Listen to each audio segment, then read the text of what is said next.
Os invito a abrir vuestra Biblia en 1 de Timoteo capítulo 6, versículos 20 y 21. Oh Timoteo, guarda lo que se te ha encomendado y evita las palabrerías vanas y profanas y las objeciones de lo que falsamente se llama ciencia, la cual profesándola algunos se han desviado de la fe. La gracia sea con vosotros. No sé si sabéis lo que es un traspantojo. Yo no sabía lo que era. Vimos un programa de televisión en casa que era un tipo de concurso, pero era una academia donde se enseñaban técnicas para trabajar el chocolate.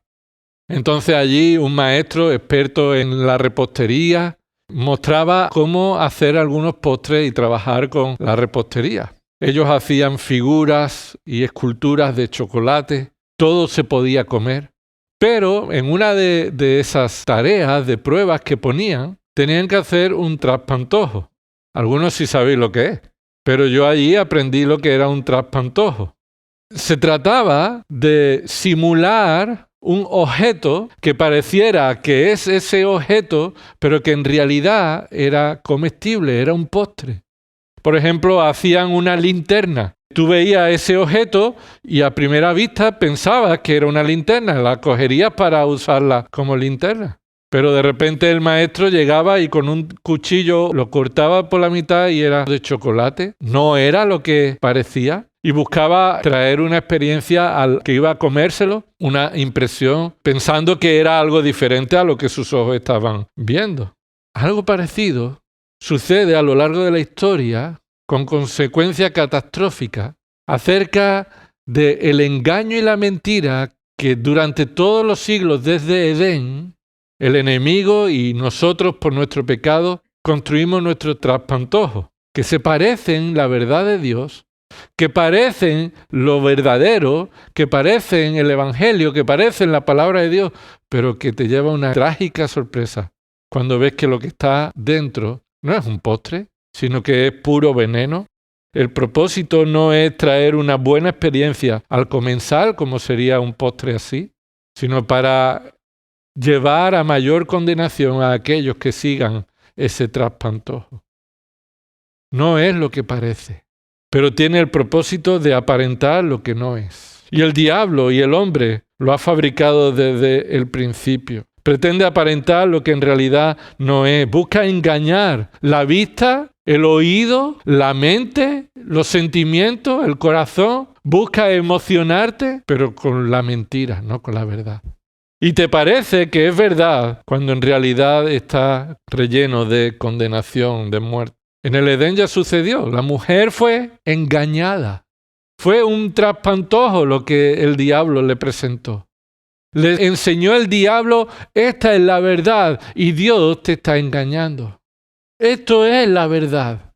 Cuando Satanás lo que estaba presentando era pura mentira, engaño. Los falsos profetas en el Antiguo Testamento debían hablar de parte de Dios, no lo hacían. Hablaban sus propios sueños, hablaban sus propias ideas, sus propios pensamientos y desviaban al pueblo que escuchaban al profeta que se supone que hablaba de parte de Dios, pero solamente presentaban traspantojos, engaños, que parecería que es la verdad de Dios, pero no lo es. La Iglesia vive hasta la venida de Cristo enfrentando esta batalla. Enfrentando este reto, esta lucha, esta pelea por proteger la sana doctrina de tantos traspantojos que quieren engañar al hombre y que quieren afectar el Evangelio y que quieren afectar a la Iglesia. Segunda de Corintios capítulo 4, versículos del 1 al 7, Pablo le dice a los creyentes en Corinto que la Iglesia de Cristo ha recibido el preciado regalo de predicar el Evangelio. Y es el Evangelio de Cristo que debe ser predicado fielmente a un mundo que está con los ojos velados, con los ojos tapados. Y dice el texto, porque el príncipe de este mundo ha cegado el entendimiento del mundo para que no vean la verdad. Pero la única forma en la que pueden ver la gloria y vean el conocimiento de Cristo es por medio de aquel que dijo que sea la luz. Es el mismo que puede hacer que resplandezca en los corazones el Evangelio de Cristo a pesar de los traspantojos del diablo. En Juan capítulo 17, en la oración intercesora, Jesús define lo que es la vida eterna. ¿Qué es la vida eterna? Y Jesús responde esto. La vida eterna es que te conozcan a ti, al único Dios verdadero, y a Jesucristo al que has enviado. Este es el verdadero conocimiento que trae vida eterna, el conocimiento verdadero de Dios. Pero hay mucho traspantojo que te pretenden presentar a un Dios que no es. Un conocimiento falso, y por eso la Iglesia está llamada a pelear la buena batalla. Que no es fácil, hermanos, que no es agradable, que posiblemente en ocasiones nos haya cansado estar escuchando en esta carta tantas veces insistentemente que estamos en una batalla, en una pelea. Pero que este es el énfasis de esta carta, porque este es el énfasis, la realidad de nuestra vida, que no podemos ignorar. Y observa que al final de esta carta, Pablo no se despide alabando al Señor como lo hace en el versículo 16. El único que tiene inmortalidad, que habita en luz inaccesible, a quien ningún hombre ha visto ni puede ver. A Él sea la honra, el dominio eterno. Amén. Parecería que ahí acabaría la carta, ¿verdad? Pero no acabó ahí. Pablo no terminó la carta alabando al Señor. Esto no es porque no sea lo más importante para Pablo, sino porque Pablo quería que Timoteo fuera consciente al terminar la carta de la realidad en la que vive, con los ojos puestos en la eternidad, pero con los ojos también puestos en la realidad presente. ¿Qué termina Pablo diciéndole a Timoteo? Lo mismo que la carta le ha dicho una y otra vez. Guarda, protege lo que se te ha encomendado. Y a cada creyente y a la iglesia de Dios, hasta que Cristo venga, se nos ha encomendado lo mismo que a Timoteo, lo mismo que a Tito y lo mismo que a todos los demás creyentes desde Pentecostés.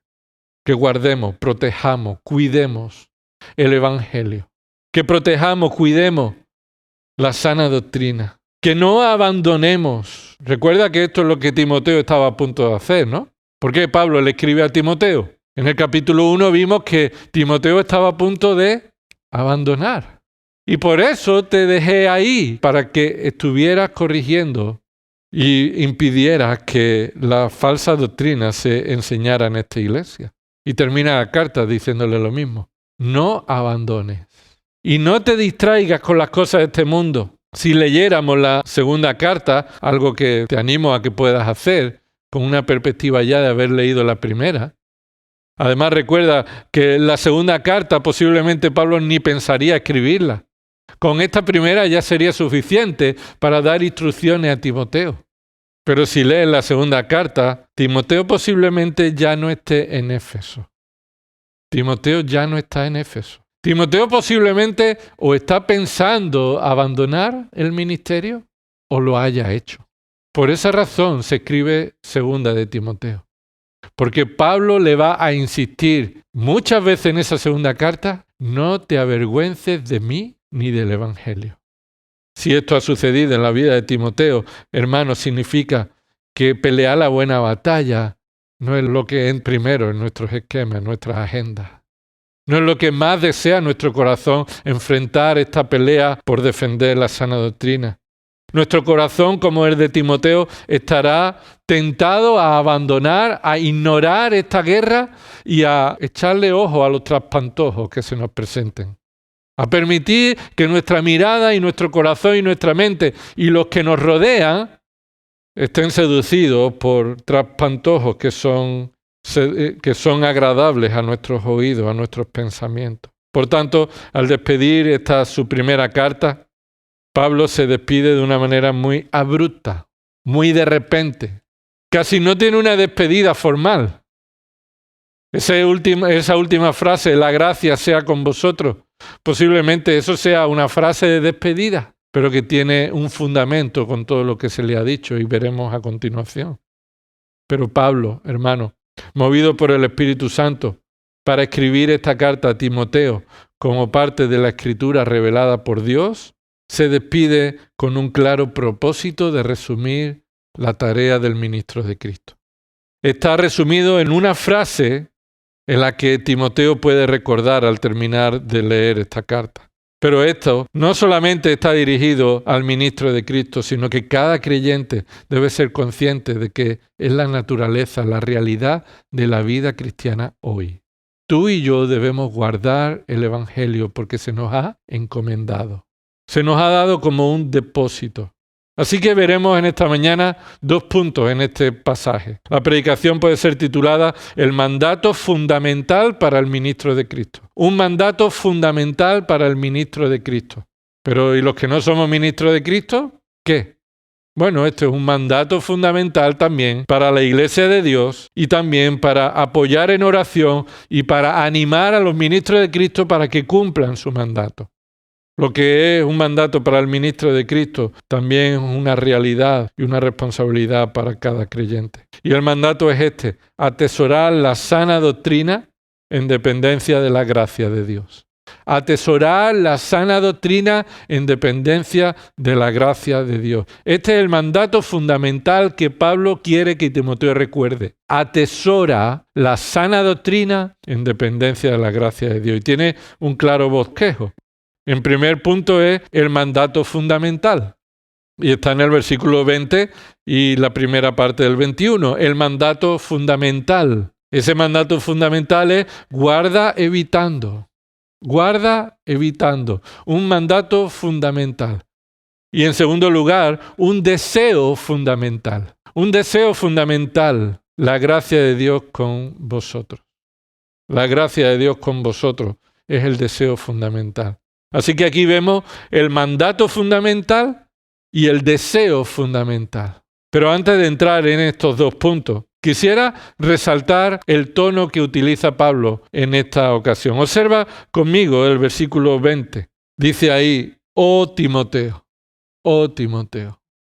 El tono que Pablo utiliza al final es un tono de profundo sentimiento, un tono de exclamación que resalta un sentimiento emotivo, intenso, de anhelo, de llamado a considerar esta verdad. Oh Timoteo, oh hijo mío. Esa exclamación se ha utilizado en otros lugares como una exclamación acerca de personas que estaban haciendo lo contrario a la voluntad de Dios. Jesús lo utiliza mucho en los evangelios y se lo aplica en una expresión negativa de lamento y desaprobación a esa generación incrédula. Cuando Jesús dice, oh generación incrédula y adúltera. Y esa expresión es, cuán triste estoy por vuestra actitud. Jesús lo utiliza lamentando cómo ellos están comportándose acerca de Dios y su verdad. También Pablo en Romanos, en el capítulo 2, versículo 1, versículo 3, en el capítulo 9, versículo 20, Pablo está exponiendo el Evangelio y utiliza un supuesto opositor como alguien que estuviera oponiéndose a lo que Pablo está diciendo para traer ciertas objeciones, ciertas preguntas que van en contra de lo que Pablo está enseñando. Por ejemplo, cuando dice en el capítulo 9, versículo 20, entonces ¿hay alguna injusticia en Dios? Y esas son preguntas que diría un opositor. Y Pablo utiliza esa misma expresión para referirse a tal persona. Este puede ser un tono desagradable, negativo, pero también puede ser un tono entrañable. Lucas lo utiliza en Hechos, capítulo 1, versículo 1. El evangelista Lucas, el médico Lucas que escribió el Evangelio de Lucas, en el capítulo 1, versículo 1 de Hechos de los Apóstoles, le escribe al mismo que escribió el Evangelio, a un excelentísimo hombre que se llamaba Teófilo. Y le escribe este segundo libro para enseñarle y discipularle acerca de la verdad que ha recibido, la verdad acerca de Cristo. Y le dice en Hechos 1:1, en el primer relato que escribí, Teófilo trato de todo lo que Jesús comenzó a hacer y a enseñar. En nuestra traducción no aparece, pero ahí Lucas está diciendo, oh Teófilo, como un llamado a alguien que ama y que desea que considere y reciba este mensaje con extrema importancia. Así que cuando Pablo le escribe y se despide de Timoteo, le dice, oh Timoteo, lo que está expresando es, tengo un dolor en mi corazón porque tú puedas ignorar esto en algún momento. Tengo dolor en mi corazón. Estoy entrañablemente implicado emocionalmente para que tú considere la importancia de este mandato.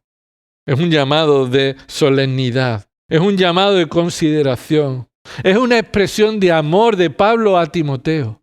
Poéticamente se utiliza mucho esto para los romances. Oh, amada mía, en el Cantar de los Cantares. Oh, amado mío. Una expresión de amor que une a dos personas porque está expresando algo de extrema importancia. En el contexto de esta carta, hemos visto a Pablo dirigirse a Timoteo con un amor que el Señor ha puesto, expresando el deseo intenso de que cumpla la voluntad de Dios. Y esto nos debe llamar la atención, hermano. Estos mandatos bíblicos son para ti y para el hermano que está a tu lado, que está detrás tuya, para cada uno de los que estamos aquí en conjunto. Que debiéramos orar unos por otros y animarnos unos a otros y decir, oh hermano, qué importante es esto que el Señor nos da. Qué importante es esto que el Señor nos ha dado, nos ha dejado. Este mensaje por el cual hemos sido salvados y que somos llamados a predicar. O si ignoramos el mandato de Dios. O si estamos quitando importancia a lo que Dios dice acerca de proteger y cuidar su evangelio.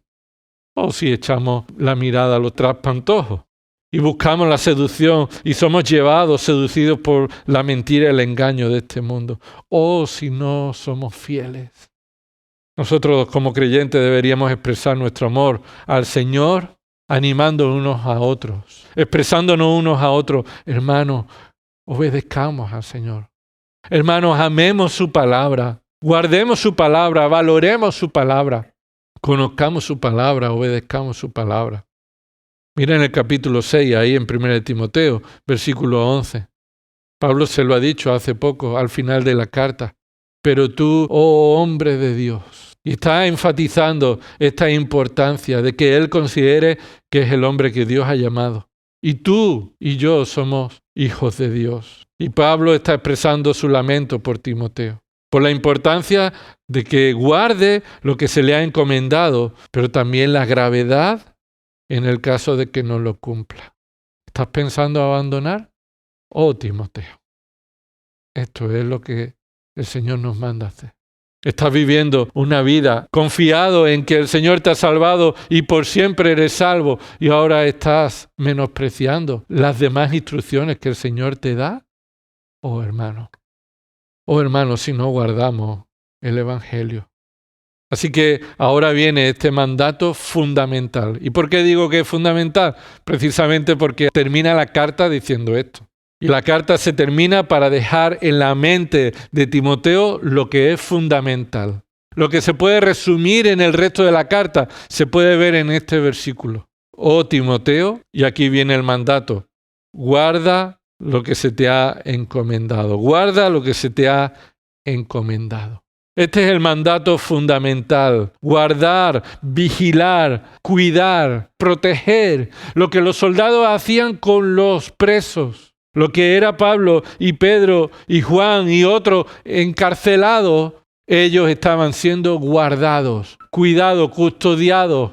Y eso es lo que Pablo está diciendo a Timoteo y nosotros recibimos como mandato en este 2023 y seguirá estando hasta que el Señor venga. Debes atesorar, debes guardar, debes proteger, debes custodiar lo que se te ha encomendado. Cuando dice ahí lo que se te ha encomendado, hermano, no está diciendo la encomendación al ministerio de Timoteo. No está diciendo guarda la encomendación que se te ha dado a ser pastor, a ser ministro de Cristo, a cuidar de la iglesia. No está hablando de guardar el ministerio. Ahí cuando dice guarda, protege, atesora, considera como algo de mayor valor lo que se te ha encomendado. Esa palabra encomendado es lo que se te ha dado como depósito. Sabemos lo que es un depósito, ¿verdad? Cuando tú vas a alquilar un coche, tú tienes que dejar normalmente ahí un dinero en depósito. Y no forma parte de un pago, sino que has dejado allí un recurso, un valor para la empresa asegurarse de que va a poder cubrir con los desperfectos de ese coche que alquilaste. Cuando Pablo le dice a Timoteo que tiene que guardar lo que se le ha encomendado, Está diciendo que tiene que considerar de valioso valor, de gran valor, de riqueza extrema, aquello que se le ha dado para administrarlo. Aquello que no le pertenece, no es suyo, pertenece a otra persona y tiene que cuidarlo y protegerlo hasta que el dueño venga a recibirlo, a recogerlo. Y esto lo ha repetido 2 de Timoteo, capítulo 1, versículo 14. Ha tenido que escribir la segunda carta. Y observa el versículo 14, guarda mediante el Espíritu Santo que habita en nosotros el tesoro que te ha sido encomendado. ¿Qué te parece ese versículo? Es casi un calco de la despedida. Casi lo que terminó diciendo en la primera carta, en el primer capítulo de su segunda carta lo vuelve a hacer. Vuelve a mandarle que guarde lo que se le ha encomendado. Pero ¿qué hay de diferente? Observa, versículo 14. Debe guardar, es decir, atesorar, ¿mediante qué? No en sus fuerzas, no en su sabiduría, no en su capacidad, no en su opinión, sino que Pablo le está diciendo a Timoteo, mientras esté en tus fuerzas no vas a poder. Necesito añadir una información más que tú no estás considerando. Es que para guardar lo que se te ha encomendado necesitas la dependencia del Espíritu Santo. ¿Qué implica esto? Hermanos, que tú y yo no podemos guardar lo que Dios nos ha encomendado sin que el Espíritu Santo esté obrando en nosotros. Sin que el Espíritu Santo esté trabajando en nosotros. Sin que el Espíritu Santo no nos fortalezca. Sin que el Espíritu Santo nos fortalezca. Necesitamos nuestra dependencia del Espíritu Santo para que continuamente, porque observa que dice, mediante el Espíritu Santo que habita en nosotros. ¿Qué significa eso? Que no va y viene, que está habitando, que está en ti, que habita en cada creyente, que no es un Espíritu Santo diferente que hay en un creyente y en otro. Que no hay más Espíritu Santo en un creyente que en otro, que es el mismo Espíritu que habita en nosotros y no va y viene como invitado. Él es el dueño de nosotros. Y es continuamente que tú y yo debemos depender de Él, de su poder, de su fuerza, para guardar lo que se nos ha encomendado. Ahora, lo segundo que vemos aquí en este mandato, que Pablo ha tenido que repetir en la segunda carta, lo segundo que no aparece en la primera, ¿qué es? Lo primero es mediante el Espíritu Santo que habita en nosotros.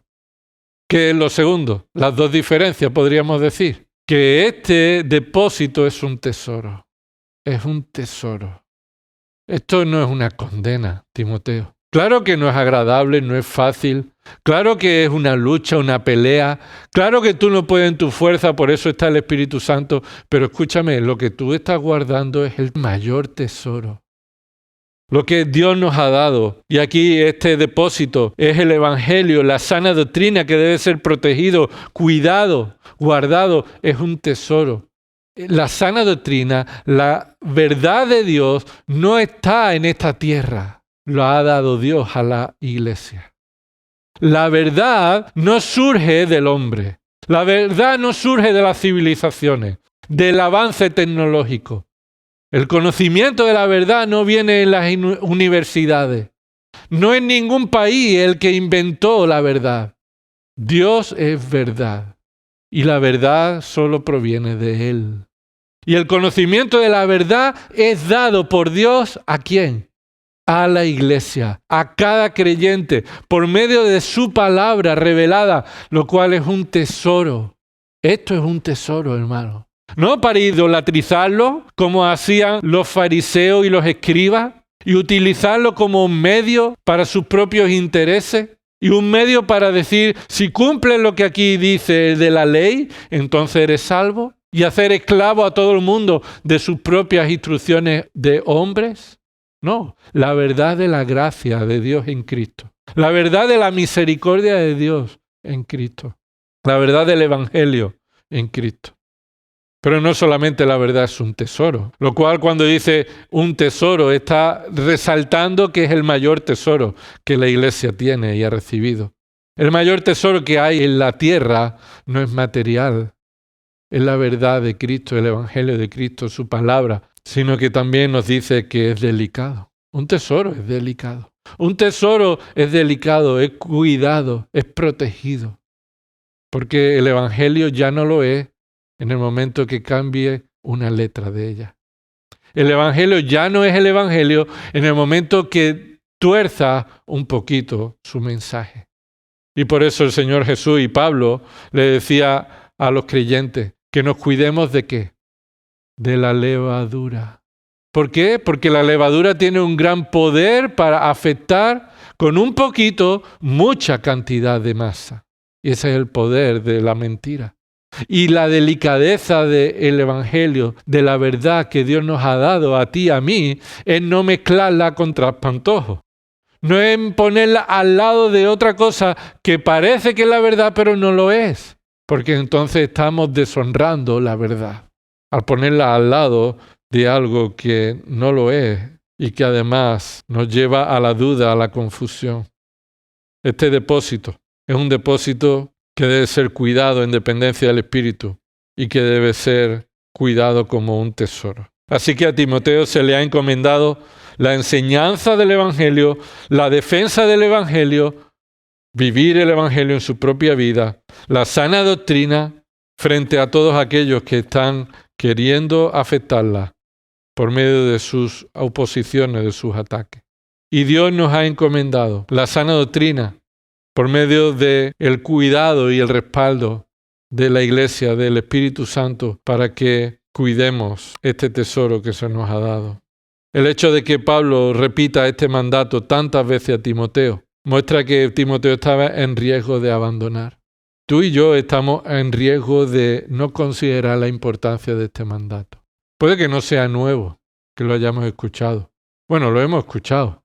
Muchas predicaciones hemos estado viendo en esta carta del mandato, de guardar, de proteger, de cuidar el Evangelio frente a la mentira y el engaño.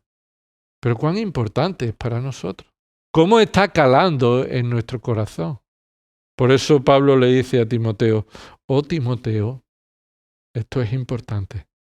Debes guardarlo en el poder del Espíritu y no en tus propias fuerzas. Debes guardarlo como un tesoro incomparable, porque es la sana doctrina, porque es la verdad del Evangelio de Cristo, porque no puede ser cambiado, manipulado, confundido.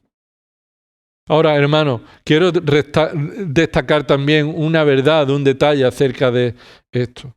El mandato fundamental de proteger el Evangelio, escucha, no significa que el Evangelio dependa de ti y de mí.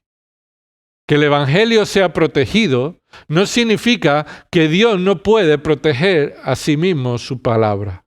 El Señor no nos necesita para protegerle a Él, como si Él no pudiera protegerse a sí mismo, como si Él no pudiera proteger su mensaje de todos los engaños. No pensemos que Dios nos está diciendo guardemos el Evangelio porque entonces está en riesgo de que el Evangelio se pierda por completo. Nunca se perderá. Este depósito nunca se perderá. Ahora, el énfasis del mandato es la importancia que tú y yo tenemos de cumplir la voluntad de Dios y de enfrentar las consecuencias de no guardarlo. Enfrentar las consecuencias delante de Dios de no cumplir el mandato. Es una bendición ver cómo el Señor obra en nuestras vidas, pero también trae temor a nuestras vidas saber que un día vamos a responder delante de Él de todo lo que estamos haciendo.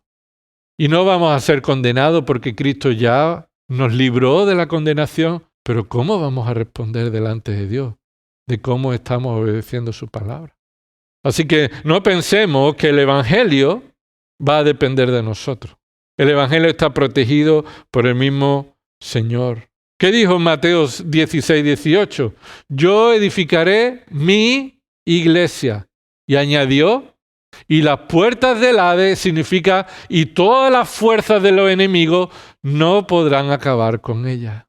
No prevalecerán contra ella. La iglesia no va a desaparecer, igual que el Evangelio no va a desaparecer. ¿Sabes por qué? No porque tú y yo los vamos a guardar y proteger, sino porque Cristo es quien nos guarda a nosotros. Así que eso es de ánimo. Y nos llama a la responsabilidad de cuidar y proteger, pero no a pensar que nosotros somos importantes para Dios, porque si no el Evangelio se perdería. Nosotros somos columna y sostén de la verdad, como testimonio de la verdad para que la verdad sea vista y conocida en esta tierra. Pero la iglesia no es el fundamento de la verdad. Cristo es el fundamento y no hay otro fundamento. No se puede poner otro fundamento que el que ya ha sido puesto, el cual es Cristo. El fundamento no es la iglesia. La iglesia es el medio que Dios utiliza para levantar en alto en la verdad que se nos ha encomendado. Así que recuerda que lo encomendado no es tuyo. Lo encomendado no te pertenece, ha sido dado a ti para que lo guardes. Recuerda que lo encomendado proviene de Dios, le pertenece a Él. Es de Él de quien viene lo que la iglesia se le ha encomendado. Lo encomendado es un tesoro. Recuerda que lo encomendado es un tesoro que debe ser guardado. Recuerda que lo encomendado es el tesoro que debe ser guardado y lo hace Dios mismo. Es Dios quien asegura que su tesoro no va a prevalecer, no va a ser destruido, no va a desaparecer. Por eso, hermano, recuerda que lo encomendado es la verdad revelada, la verdad de la Escritura. Recuerda que lo encomendado es la sana doctrina, lo encomendado es el Evangelio de la gracia de Dios en Cristo. ¿Estás guardando en tu vida lo que verdaderamente es valioso? ¿Qué es aquello que tú consideras en tu vida diaria como de mayor valor? Es lo que Dios te ha encomendado, ese tesoro. Es lo que en verdad cada día está siendo considerado por ti como lo que tienes de mayor valor. ¿Cómo deberíamos actuar si no estamos guardando la verdad? Si no estamos guardándolo como el verdadero tesoro, lo valioso en nuestras vidas. ¿Cómo deberíamos responder si no estamos guardando como deberíamos la verdad de la sana doctrina? ¿Te acuerdas que eres responsable delante de Dios de cómo lo estás guardando? ¿Estás dando gracias a Dios por haberte dado este depósito tan valioso que el mundo no tiene? ¿Le das gracias a Dios por haberte dado ese depósito de valor incalculable que el mundo no posee? ¿De quién debes depender para guardar lo que Dios te ha encomendado? ¿Y cómo debemos hacerlo? Aquí viene el cómo del mandato, el cómo del mandato. Seguimos en el mandato fundamental, pero guardar lo que se nos ha encomendado en dependencia del Espíritu Santo como el tesoro mayor que hay en la tierra, se hace de una manera concreta. Observa el versículo 20. Dice, evita las palabrerías vacías y profanas y las objeciones de lo que falsamente se llama ciencia. Y hagamos aquí una corrección en la traducción, porque no está bien traducido esa palabra. No hay dos mandatos, guarda y evita. No son dos imperativos, dos verbos que Pablo utiliza por el Espíritu Santo para mandar para que lo cumplamos. El verbo imperativo que está en este pasaje solamente se encuentra en guarda. Entonces, evita no es un mandato, sino que es un verbo que está en forma de participio. Un verbo en forma de participio significa o funciona como un adjetivo, como una forma de describir la forma en que lo guardamos. Entonces deberíamos preguntarle al texto, ¿cómo debemos guardarlo? Y la respuesta es evitando. Ese es como debería estar traducido. Versículo 20. Guarda lo que se te ha encomendado, evitando la palabrería. La forma en la que lo guardamos es huyendo, alejándonos, dándonos media vuelta de algo que parezca un traspantojo, algo que pueda parecer la verdad, pero no es. Algo que es palabrería vana y vacía, pero que, hermano, parecería ser la verdad. Porque hay muchos charlatanes, hay muchos habladores, y no todos los que hablan de la palabra de Dios hablan conforme a la voluntad de Dios. No todos los que usan la palabra de Dios para enseñar la verdad de Dios, sino que muchos son palabrerías vacías, palabrerías vanas y palabrerías profanas. Ahora, esto es fundamental. Evita es la forma en la que nosotros debemos guardar, y esto es un verbo activo. ¿Qué significa un verbo activo? Un verbo que es el resultado de tu decisión. Esa puede ser una definición de un verbo activo. Un verbo activo es el resultado de tu decisión porque tienes que realizarlo tomando la iniciativa. Evitando no es esperando que otros se alejen de ti. Evitando es tu decisión de alejarte de otros. ¿Me estoy explicando? Es lo que la Biblia nos está diciendo y Pablo le está diciendo a Timoteo. Escúchame, guardar el Evangelio no es uniéndote a ellos. Guardar el Evangelio es alejándote de ellos.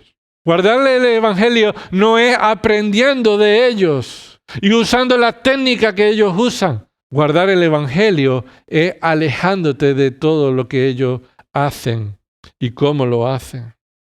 Esta palabra evita se usa 5 veces en el Nuevo Testamento. 4 de ellas está dirigida a Timoteo. Mira, en sentido negativo, desviarse se utiliza aquí en 1 Timoteo capítulo 1, versículo 6. Pablo le dice que ha habido personas que se han desviado y aquí se usa en este sentido negativo. Y la consecuencia de desviarse, dice el versículo 6, pues algunos desviándose de estas cosas se han apartado hacia una palabrería vana. Así que no era nuevo lo que Pablo se ha despedido, sino que Pablo ya le ha dicho que algunos se han desviado de la sana doctrina, de la instrucción que viene de un corazón puro. Y dice el versículo 6, algunos se han desviado de estas cosas, de la sana doctrina, y se han apartado hacia una vana palabrería. Esto mismo que algunos han hecho de manera negativa se ve también en el capítulo 5, versículo 15. Mira lo que dice ahí. Pues algunas, y esto se refiere a algunas viudas jóvenes, pues algunas ya se han apartado para seguir a Satanás. Así que aquí tenemos esta forma de apartarse, de evitar, esa es la misma palabra, de desviarse, y algunos se han desviado de seguir a Cristo, y eso te implica que vas a seguir a Satanás.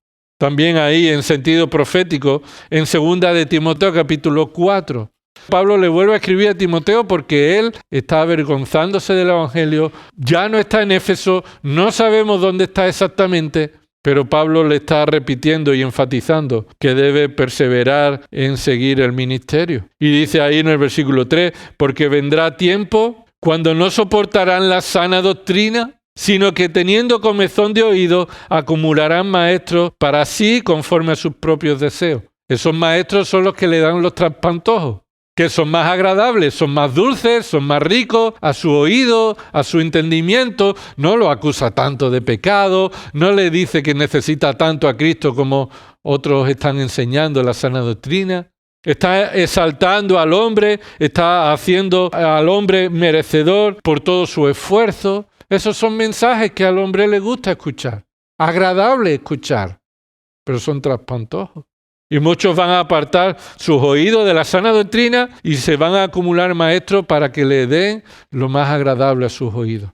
Y dice el versículo 4, y apartarán sus oídos de la verdad.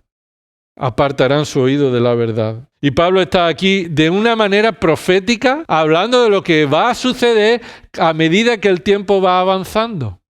Y de aquellos que parecían que estaban escuchando la sana doctrina, van a empezar a alejar, a apartar su oído, a alejarse de la verdad, porque van a preferir el traspantojo del engaño. Algo que Pablo también le dice a Timoteo que tiene que evitar. Por eso le dice ahí que apartarán sus oídos de la verdad y se volverán a mitos. Eso es, se desviarán, evitarán el evangelio y se irán a los mitos. Versículo 5, pero tú sé sobrio en todas estas cosas. Así que Pablo le recuerda a Timoteo que hay muchos que se han desviado, que han evitado el evangelio, y ahora, ¿cómo debes responder tú? Pablo le dice en sentido positivo, y por eso le dice ahí en el capítulo 6, versículo 20, despidiéndose y diciéndole, guarda lo que se te ha encomendado y tú evita la palabrería vacía. ¿Estamos protegidos? Sí, pero estamos advertidos también. Estamos protegidos mientras obedezcamos la palabra de Dios, de que no vamos a sufrir daño mientras nosotros estemos evitando lo que Dios nos dice que evitemos. Nos alejemos de lo que Dios dice que debemos alejarnos. Por eso debemos alejarnos de todo aquello que está alejándose de la sana doctrina. ¿Y qué es el objeto de lo que tú y yo debemos alejarnos? Evitar. Mira, dos cosas. Verlo ahí en el versículo 20, las dos cosas. Evita la palabrería vacía y profana. Eso es una cosa. Algo que tú y yo, todo creyente, para proteger el Evangelio, tenemos que huir de ello, evitarlo, darnos la vuelta y alejarnos de ello. La palabrería vacía y profana. Y lo segundo es las objeciones de lo que falsamente se llama ciencia. Hablemos en primer lugar de lo que debemos evitar. ¿Por qué debemos hablar de eso, de lo que debemos evitar? Porque debemos identificar de qué nos debemos desviar, de qué debemos alejarnos. No vaya a ser que nos estemos alejando del Evangelio y en realidad estemos siguiendo la palabrería vacía y profana. Así que debemos identificar de qué debemos alejarnos. Y observa esa palabrería vacía y profana, debemos de corregir esta traducción, porque palabrería vacía es una sola palabra en el original. Ese es el sustantivo. Eso es de lo que nos tenemos que alejar. Kenofonías en el griego. Kenofonía. Fonía sabemos lo que es, ¿verdad? El sonido. Como cuando está afónico es que no puedes producir sonido tu garganta. Pero keno, lo que está antes de esa palabra, significa un sonido vacío. Un sonido inútil. Un sonido que no va a traer ningún efecto agradable positivo. No estamos diciendo vacío lleno de algo material, sino vacío de su utilidad, de su contenido, de su eficacia. Así que las palabras que no tienen sentido, las palabras necias, la discusión de temas irrelevantes o la enseñanza que parecería agradable y adecuada, pero que en realidad no tiene nada bueno. Esa es aquello que debemos alejarnos. Debemos guardar la sana doctrina mientras nos alejamos de todo aquello que son palabras y sonidos y cantos de sirena, pero que en realidad está originado en hombres que están vacíos en sí mismos. Sabiduría humana, pensamiento humano, originado en los hombres, originado en Satanás, en la mentira, que se escuchan, pero que no traen nada bueno, que es vano, está vacío. Mira ahí en el capítulo 2 de la segunda carta. Mira la segunda carta. Perdona que os mareé primera y segunda carta, pero es que Pablo en la segunda carta vuelve a insistir en este tema, porque, hermano, no ha calado suficiente en Timoteo. Y para nosotros debe llamarnos una alerta, un sonido de atención de cómo esto es fundamental y debe calar en nuestra mente. Capítulo 2, segunda de Timoteo, capítulo 2, versículo 16. Observa ahí, evita las palabrerías vacías y profanas, porque los dados a ella producirán más y más a la impiedad. Pablo se lo vuelve a repetir, es un calco de nuevo, hermano. Es el tema principal de nuevo en segunda de Timoteo. ¿Y por qué le vuelve a escribir, evita las palabrerías vacías y profanas? Porque no ha sido suficiente con el argumento que le dio al principio. Porque ve Pablo que en Timoteo todavía está afectado por ser seducido de todas estas palabrerías vacías y profanas, porque el traspantojo se parece mucho. El traspantojo de la verdad del Evangelio da mucho el pego. Y además es agradable, es llamativo. ¿Cómo te vas a alejar de ellos si se van a ofender? ¿Qué van a pensar si tú tomas distancia de ellos? ¿Qué van a pensar de ti? Así que Pablo le está diciendo otra vez, evita esas palabrerías vacías y profanas. Y además nos da una razón que en 1 Timoteo no la da. ¿Cuáles las diferencias? Los dados a ella, y esto es no solamente los que enseñan, sino los que lo escuchan y lo toman como la verdad. Son seducidos por esa enseñanza, esa palabrería, que utilizan la palabra de Dios, pero no la enseñan fielmente. Que utilizan el mensaje, la gracia, la misericordia, el perdón, el pecado y palabras que son bíblicas, pero que no la usan para enseñar fielmente lo que Dios ha transmitido. Así que los dados a ella, los que toman esta palabrería vacía y profana, ¿qué dice? ¿Eso les conduce a algo bueno? No, dice, les conduce progresivamente cada vez más, no cada vez menos, a la impiedad. ¿Y qué es la impiedad? Es lo contrario de la piedad. Y es la palabra más repetida en la primera carta de Pablo a Timoteo. La piedad es vivir una vida que glorifica a Dios, una vida de obediencia que glorifica a Dios. Vivir en obediencia a Dios para que tu vida sea de alabanza a su nombre. La impiedad es todo lo contrario. Hacer en tu vida lo que ofende a Dios, lo que va en contra de la voluntad de Dios. Entonces, si la palabrería vacía y profana produce esta consecuencia hacia los que la siguen, la creen, que cada vez más van a ser más impíos, van a vivir una vida más de pecado, evitar esa enseñanza es un proceso de santificación en nuestra vida. Es la sana doctrina lo que va a llevarte a una vida de progresión en obediencia y santidad, de piedad para la gloria de Dios. Así que debemos evitar todos los mensajes, toda la enseñanza, todas las palabras y a los que creen y la enseñan, que transmiten una enseñanza que parecería lo que no es. Porque observa lo que habla aquí acerca de esta palabrería. No solamente que es vacía, sino que va acompañada de un adjetivo. Esa palabra profana, esa palabra es un adjetivo que describe el tipo de palabrería inútil. Palabras que pueden resultar agradables, pero que son profanas. ¿Qué significa algo profano? Esa palabra profano significa algo vulgar, algo irreverente, algo que deshonra la gloria de Dios. Tiene un lenguaje que nos apunta al Antiguo Testamento o al templo. Es decir, algo profano es usar algo que ha sido dedicado a Dios, escucha, utilizarlo para un uso común nuestro. Algo que ha sido dedicado, santificado, exclusivo para el uso en el templo, para la gloria de Dios, se toma como algo profano para un uso personal, cotidiano, común.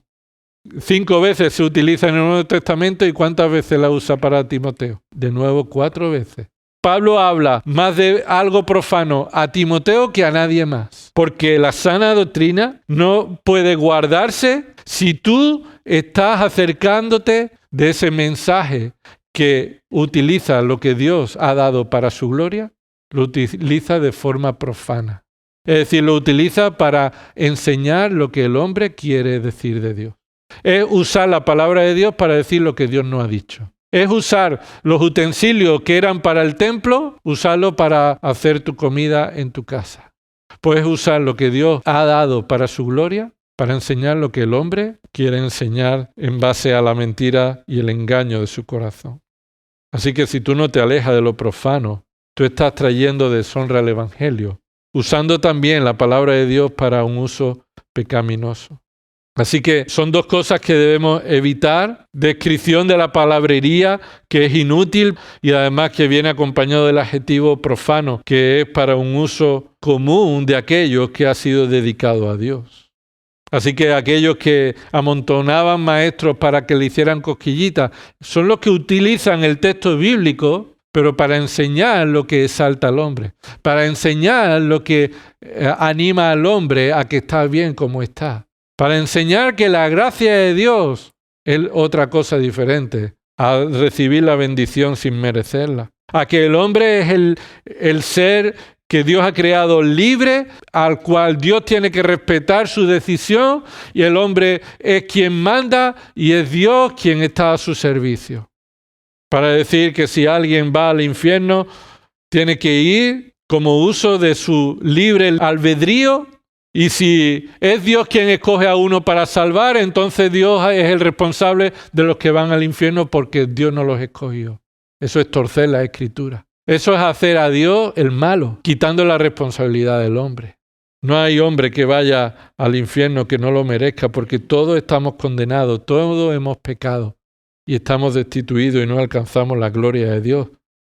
Pero no hay forma en la que nosotros podamos cuidar el Evangelio si además estamos cerca de esa palabrería que tuerce la palabra y de aquellos que la usan para justificar su pecado, para exaltar al hombre, para liberar al hombre de su responsabilidad, para atribuir al hombre los méritos que no les corresponden, para hacer a Dios pequeño, para hacer a Dios el necesitado del hombre, para hacer a Dios el que ha creado al hombre porque lo necesita. esa falsa doctrina que dice que la muerte de Cristo no fue un pago eficaz, sino potencial. Y ahora es el hombre el que puede hacerlo realidad si acepta ese regalo. Eso no es el Evangelio. El Evangelio es la muerte eficaz de Cristo, la independencia y soberanía total de Cristo, la autosuficiencia de Dios en sí mismo, la total responsabilidad del hombre por sus pecados, la soberanía de Dios para salvar a quien Él quiere. Y eso no es un mensaje que guste, que sea agradable, pero para proteger la sana doctrina debes alejarte del mensaje que va en contra de Dios. Y no solamente alejarte tú, sino alejar a los que están a tu cargo, a los que Dios te ha dado para que tú los guardes. Porque no solamente el Señor nos ha dado su santa palabra, sino que también nos ha dado la responsabilidad de cómo usarla para nuestra familia, nuestros hijos, nuestro matrimonio y todos los que nos rodean. Así que es fácil para ti identificar la palabrería vana y vacía. ¿Podrías identificarla cuando la escuchas? ¿Recuerdas en algún momento en tu vida, en tu día a día, en esta semana, que has escuchado esta palabrería y la has identificado? Estamos rodeados de ella. Y si no la has identificado en esta semana, es que probablemente hemos aceptado un traspantojo como algo verdadero. Ahora, si lo has identificado, ¿eres consciente de la importancia de alejarte? ¿De que no podemos estar jugando cerca del fuego? ¿De que somos llamados a proteger el mayor tesoro, alejándolo de todo lo que parece y que puede engañar a las personas, pareciendo que otro traspantojo es lo mismo que el Evangelio? Así que nos alejamos de esa palabrería. Y Pablo no utilizó la palabrería para hacer el Evangelio atractivo. Segunda de Corintios capítulo 4 dice Pablo que él no fue con elocuencia de palabra. Y en Primera de Corintios 2 también lo dice. Él no fue con la elocuencia de sus palabras, sino con el poder del Evangelio. Porque no nos predicamos nosotros mismos, sino que predicamos a Cristo y a este crucificado. Predicamos el Evangelio, por duro que sea, como Cristo lo hizo. Esta gente se han ido, ¿queréis iros vosotros también? Porque el mensaje que Cristo trajo no era un mensaje agradable, pero no iba a estar dispuesto a cambiarlo. No había traspantojo y debemos guardar el Evangelio alejándonos de eso. Y también alejándonos, versículo 20, de las objeciones, de lo que se opone, de los argumentos en contra del Evangelio, de aquello que falsamente se llama ciencia. Escucha, mira bien ese versículo. Esa palabra ciencia es traducido como ciencia solamente aquí, pero en el resto de la Escritura la palabra ciencia se traduce como conocimiento. Así que de las 29 veces que aparece, 27 de ellas se traduce como conocimiento. Así que lo que Pablo está diciendo, evita toda la objeción de aquello que se le llama, entre comillas, conocimiento, porque es falso. No es verdad que eso sea el conocimiento. La verdad, lo que se conoce como sabio, el verdadero conocimiento, solo proviene de Dios. Lo que parecería ser el conocimiento, pero proviene del hombre, aunque use la Biblia, pero proviene del hombre, es falsamente llamado conocimiento. Es falsamente llamado conocimiento. El conocimiento es falso cuando no está basado en la Escritura y cuando no es conforme a la voluntad de la enseñanza que Dios ha dado. Esa falsa ciencia es todo lo que el hombre usa para oponerse a la sabiduría de Dios. Los intérpretes lo usaron. Y dice el Señor Jesús en Lucas 11:52 que los intérpretes de la ley quitaron la llave del conocimiento para que ellos no entraran y para que otros no entraran. Usaron la Escritura, pero para desviar a los hombres, no para traer a los hombres a conocer a Cristo. Es lo que Pablo dice en Romanos capítulo 2, versículo 17. Describiendo a esos falsos maestros, instructores de los necios, maestros de los faltos de madurez, que tienen en la ley la expresión misma del conocimiento. Ellos dicen, la ley es la verdad, pero ellos usan la ley para establecer su religión de hombre. Eso es un conocimiento falso. Así que nosotros debemos cuidarnos de no estar siendo seducidos por traspantojos que parecen ser conocimiento, pero en realidad es llamado falsamente conocimiento. Esa palabra ahí, llamado falsamente, obsérvalo, versículo 20, esa palabra en el original es seudónimo. ¿Sabes lo que es un seudónimo? Normalmente se utiliza para hablar de un hombre que ha escrito una obra, pero ha utilizado un seudónimo, un nombre falso. No ha usado su verdadero nombre, sino que ha usado un nombre falso para no ser identificado. Así que aquello que se le llama conocimiento por el hombre, en realidad es un falso nombre. Eso no es la verdad. ¿Y qué es lo que se le está llamando la verdad? Bueno, no solamente a la ciencia. Por eso ahí cuando se traduce como ciencia parece que nos está llevando a la tecnología, a lo científico. No se está refiriendo a eso. Se está refiriendo a todo lo que el mundo está dando como cierto. Todo el conocimiento que el mundo atribuye como la verdad. Ha habido un tiempo en la historia que la verdad no existía. El posmodernismo decía que la verdad no existe, es relativa. Pero ahora hemos llegado a un punto mucho peor. La verdad es lo que tú digas. La verdad la defines tú. Lo que tú quieras y sientas, eso es verdad.